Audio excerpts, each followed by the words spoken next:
Hello everybody, how are we doing today? Welcome to Minecraft, where today I have an exciting guide for you to get you started on your way to becoming a redstone engineer.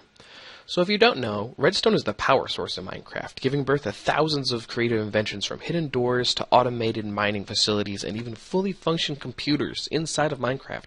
That's crazy. But like all those great inventors, you gotta start somewhere. So what is redstone? Redstone is an ore that is found in the bottom 16 layers of Minecraft and can be mined with an iron pickaxe. When mined, redstone will drop 4 to 6 redstone dust, which is the backbone of redstone technology. Redstone dust can be placed on the ground on almost every surface. When two pieces are placed next together, they form a line. This line is used to carry power called the redstone signal. But before we can really start talking about redstone signals, we have to talk about redstone timing. And timing is done in ticks. A tick represents a fully completed loop through the Minecraft programming.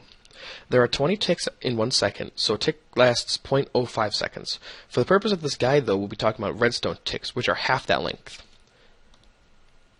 So see how it's kind of slow? So, there are 3 types of power sources in redstone. The first power source is that of the constant signal. This type of power will always be sending a redstone signal to anything next to it. Things that give off this type of power are redstone torches and redstone blocks. A redstone torch can be crafted by 1 redstone dust on top of a wood stick, and a redstone block can be crafted by 9 pieces of redstone dust. The next type of power is the state-based signal. This form of power sends a redstone signal depending on the state or status of the source. This means that a signal can be turned on and off. The things that give off this kind of power are levers and plates. Notice how when I get off, it turns off. The last form of redstone signal is the pulse signal. This form of power sends a short pulse from the source to the destination. So this is done via a button. So when you push it, it'll turn off automatically after a few seconds. A redstone signal is not infinite, though. It can only travel 15 blocks, and notice how it gets weaker as it goes. The signal can be extended, however, with a redstone repeater. See how the signal gets refreshed? A repeater will also delay the signal by 1 tick at its default setting, but you can also adjust it so that way it'll have 4 ticks of delay, which will be 4 ticks. So what can you do with this redstone signal? Well, there are a lot of really cool things you can do with a redstone signal. You can open up iron doors, turn on lamps, and even detonate TNT from a safe distance. So let's move on to more practical uses, though. Here, I have what I want to be a hidden door, but you see the problem? When I click the button, the door should retract, not extend. Well, luckily there's a solution. And that's our first redstone technology. Here's the piston, in case you want to see. So the first thing we're going to really learn is the NOT gate. And this is a mechanic of redstone torches that whenever they receive a redstone signal, they turn off. And they will always stay off until the source signal is removed. See that? So with this NOT gate, we can pretty much inverse the effects of some of our redstone technology.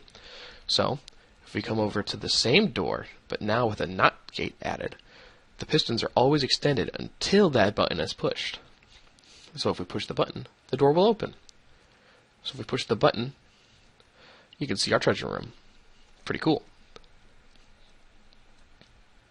But NOT gates are used for more than that. They are also used for clocks. What is a clock? Well, a clock is kind of like, well, it's a good way to have a pulse going constantly. And a clock can be made by anything with an odd number of redstone torches. And pretty much you're just going to create a bunch of NOT gates in a circle, and it'll keep pulsing that signal.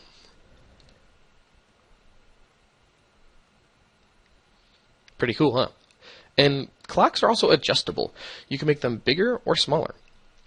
Smaller clocks will pulse faster and more often, while larger, longer clocks will pulse not as fast and a lot fewer. You can also make a longer clock using repeaters, but they're kind of trickier to start. But you get the same effect. We'll come back to a more advanced clock at the end of the video. So next we have the ability for redstone to travel up and down. And it does this using NOT gates again. So as you can see, this block is powering this block, which turns off this torch, which lets this block turn on, which turns off this one. See? And then when I put the signal down here, they're all going to flip. Redstone can also travel down with the same thing. So when I put a torch here, this block will power, and this block will turn off, powering up this block, which will turn off this block. And it'll just go down. See? Pretty cool, huh?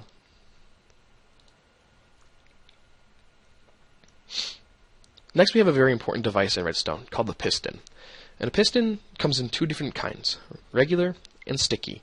They both push blocks. The only difference is that the sticky piston will also retract the block that's attached to it.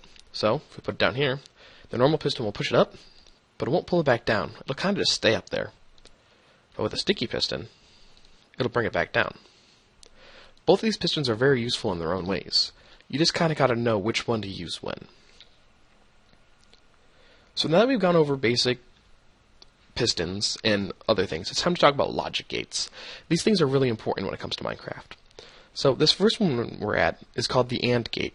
And pretty much this one will stay off until both inputs are turned on.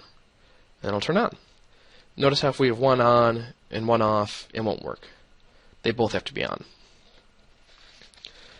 The next gate is the NAND gate, which is pretty much the opposite.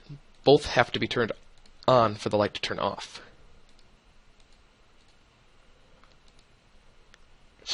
Here's the back of this one, by the way, and that one.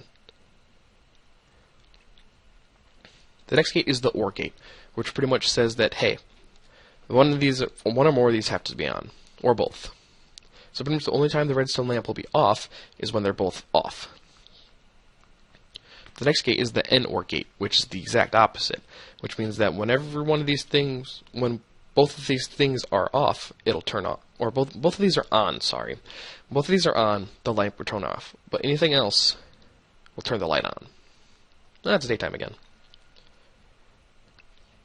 Next we have the NOR gate, or the NOR gate. And pretty much this will only be active when both of the inputs are turned off.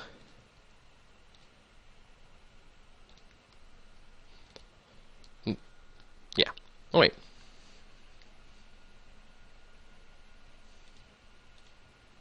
Oh, I'm sorry. This is the XOR gate. And pretty much it's so that pretty much only one can be on at a time. Anything else will turn it off. There we go. That's more like it. So this is the XNOR gate. And the XNOR gate will only be active when both of the inputs are on or when both are off. So pretty much it can't be one on, one off. It has to be both. All or nothing. And finally we have the ONLY gate, which pretty much says that when this lever is on, it'll turn on. Anything else, any other combination will not work. So those are your basic redstone clocks. Logic gates. So just kind of like notice how the output is, and then you want to kind of figure out which one you need for what situation, how many inputs you have, what you want to happen. These are really useful for when making puzzles and secret doors. So say you have a secret door and there's like two levers you have to flip. You have to flip them both to open the door. You're probably going to want an AND gate. So, the final and most complicated thing I'm going to be talking about is the hopper clock. And the hopper clock is really cool and really powerful because it pretty much allows you to be completely controllable over your clock. And how it works, and we have to go over two things real quick. The hopper and the comparator. So these things are hoppers, right? And a hopper will pretty much take this item and it will shovel it into the next hopper. And they have a mechanic that when there is a redstone signal applied to the hopper, it will not move its signal. So that's why this hopper is holding these items right now, is because this redstone block is here. The next item is the comparator. And the comparator will pretty much look into the item next to it and kind of tell what's inside it and display a signal to that strength. So notice how this one is lit up. That's because there are items in this side. So when these items move to this side, this light up. So this lights up, powering this block, which will then power this signal and push this block forward. Now, I've actually stopped the clock right now, and that's what's really cool about it, is it can be stopped with a redstone signal. So, let's turn it on. So notice how it moves instantly and powers up that lamp, and then turns off. And then on, and then off. So let's kind of look inside and see what's happening. And I could add more items, or I could take away items. So let's add some. Now notice it's going to be significantly longer. In fact, it probably won't power again until the end of this video. So now that you know the basics of redstone inside Minecraft, I hope that I've inspired you to make your own crazy inventions, because every day people come up with new and great ideas and uses for redstone to accomplish things that no one ever thought was possible. So until then, stay crafty.